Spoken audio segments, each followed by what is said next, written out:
Eat the Bible, the world's fastest chapter-by-chapter Bible study, powered by Revelation 10:10.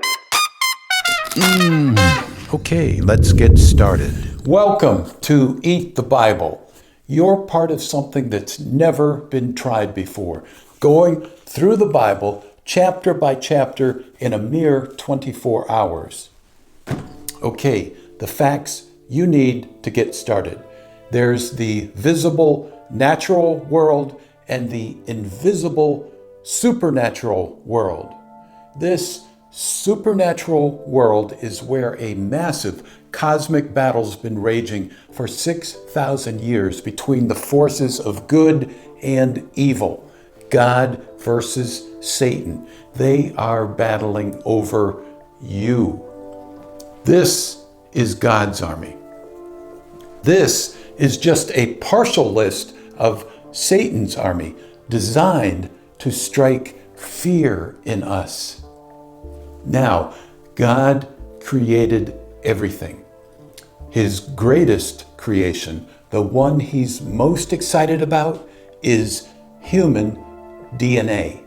Those amazing 23 tiny chromosomes that produce our body and our mind with its consciousness. A consciousness so complex, nobody knows what it is or where it resides.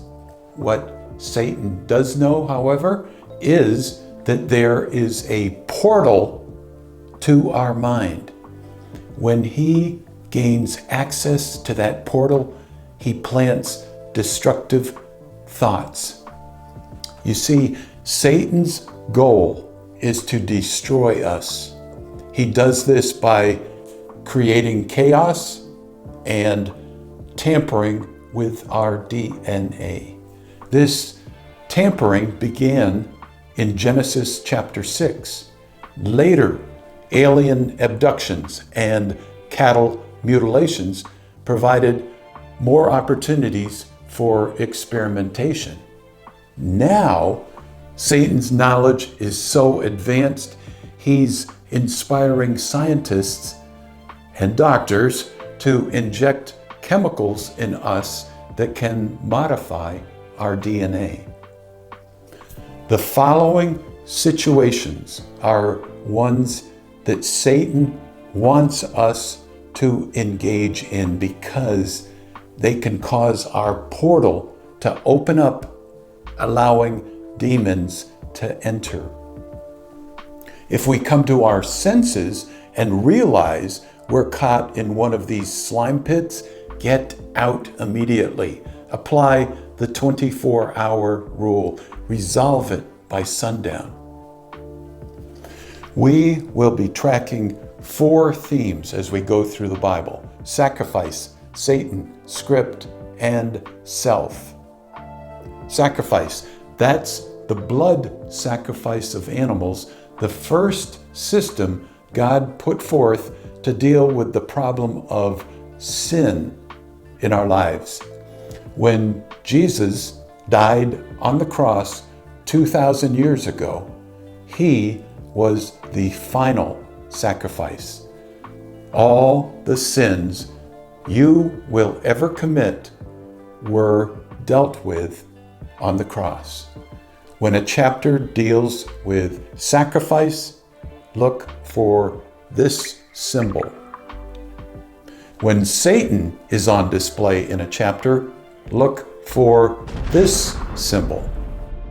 When God's script, the document, the book that knows everything before it happens, God's foreknowledge, when God's script is obvious, look for this. And finally, when our self is the subject of a chapter, look for this symbol. The self is our selfish, flesh-driven nature that messes everything up. Self equals sin, and there's only one way to deal with sin. Jesus says, if anyone would come after me, let him deny himself and take up his cross daily and follow me. So, I must first identify my sin, call it out, and then deny it, push it away. Then I take up my cross. It's called my cross because it contains the Holy Spirit that Jesus customized and personalized just for me at his cross. And he did that based on my script that he knew in advance. Now, the Holy Spirit provides the power to overcome sin. Let me illustrate. You've heard it said that your body is your temple. This house represents you. And here's the floor plan. Here's your portal. Here's the porch. And if you're a follower of Jesus, the Holy Spirit dwells within you right here where your heart is. But sin is always crouching at your portal. When you get comfortable with sin, like when you wallow in one of Satan's slime pits, that sin moves inside. But because it's holy and cannot coexist with sin, the Holy Spirit has no choice but to retreat outside where it grieves. What can you do? Jesus says, dance the two-step. Push the sin out, invite the Spirit back in. Push out, pull in. Deny sin, take up the Spirit.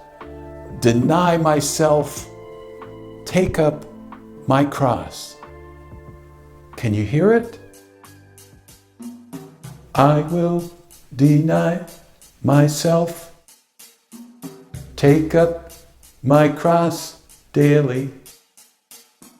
And that's how we dance with the Creator of the stars.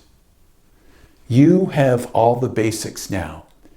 Are you ready to undertake the greatest adventure of your life? Okay, let's go eat the Bible.